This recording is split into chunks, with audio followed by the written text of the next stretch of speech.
आणि आता महत्त्वाच्या बातम्यांचा आपण वेगवान आढावा घेऊयात।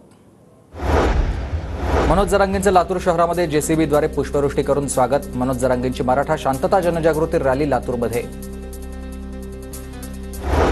बारामतीत महायुतीकडून रविवारी जनसन्मान रॅलीचं आयोजन। अर्थसंकल्पातील तरतुदी जनतेपर्यंत पोहोचवण्याच्या दृष्टीने रॅली। मुख्यमंत्री आणि उपमुख्यमंत्री उपस्थित राहण्याची शक्यता आहे।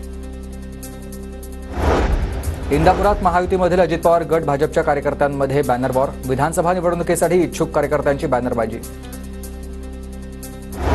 जळगावच्या चोपडा तालुक्यामधील पदाधिकारी आणि कार्यकर्त्यांचा शिवसेना शिंदे गटामध्ये प्रवेश। माजी आमदार चंद्रकांत सोनवणेंच्या उपस्थितीत आगामी विधानसभा निवडणुकीच्या पार्श्वभूमीवर पक्षबांधणी सुरू। माजी पोलीस अधिकारी सुधाकर अंभोरेंचा नाना पटोलेंच्या उपस्थितीत काँग्रेसमध्ये प्रवेश। अंभोरेंच्या प्रवेशामागे विधानसभा निवडणुकीची रणनीती असल्याची चंद्रपुरात चर्चा। वाळू धोरण निश्चितीच्या राज्य समितीवर जळगावचे जिल्हाधिकारी आयुष प्रसाद यांची नियुक्ती। वाळू धोरण निश्चित करण्यासाठी महसूल विभागाने राज्यस्तरीय समिती गठीत केली।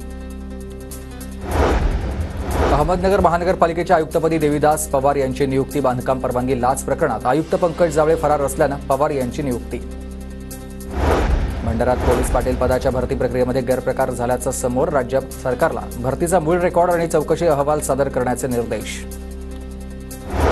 पावसाळी पर्यटनाला जाताय तर नियमांचं पालन करा, अन्यथा कारवाई केली जाईल। गोंदिया जिल्हा प्रशासनाचे आदेश। नाशिकला पाणीपुरवठा करणाऱ्या गंगापूर धरणात 26% पाणीसाठा तर दारणा धरणामध्ये 28% पाणीसाठा। नाशिक जिल्ह्याला मुसळधार पावसाची प्रतीक्षा।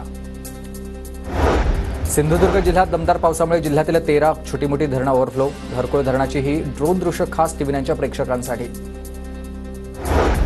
चिपळूणमधील वाशिष्ठी नदीची पूरपरिस्थिती नियंत्रणात आली। पाऊस थांबल्यामुळे सखल भागात साठलेलं पाणी कमी व्हायला सुरुवात। सिंधुदुर्गच्या कुडाळमध्ये घरावर दरड कोसळल्यानं घराचं मोठं नुकसान। घरात अडकलेल्या व्यक्तींना ग्रामस्थांनी बाहेर काढलंय। वाशिममध्ये भाजपचे तालुका समन्वयक सुनील शर्मांचं मागील 2 दिवसांपासून उपोषण सुरू। निकृष्ट भ्रष्टाचार चौकशीसह कंत्राटदारावर कारवाई करण्याची मागणी।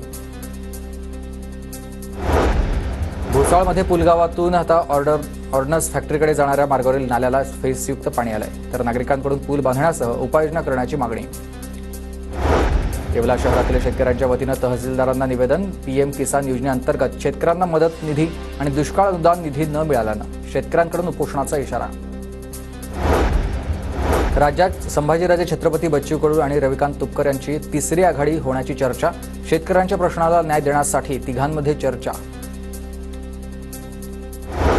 राज्यात तिसरी आघाडी देण्याच्या पर्यायावर देखील आमची चर्चा। रविकांत तुपकर, संभाजीराजे आप आणि माझ्यात चर्चा झाल्याची बच्चू कडूंची माहिती। राज्यात तिसरी आघाडी झाली तर त्यांच्याकडून देखील प्रश्न सुटतील। राज्यातील तिसऱ्या आघाडीबाबत खासदार शाहू छत्रपतींचं विधान आहे।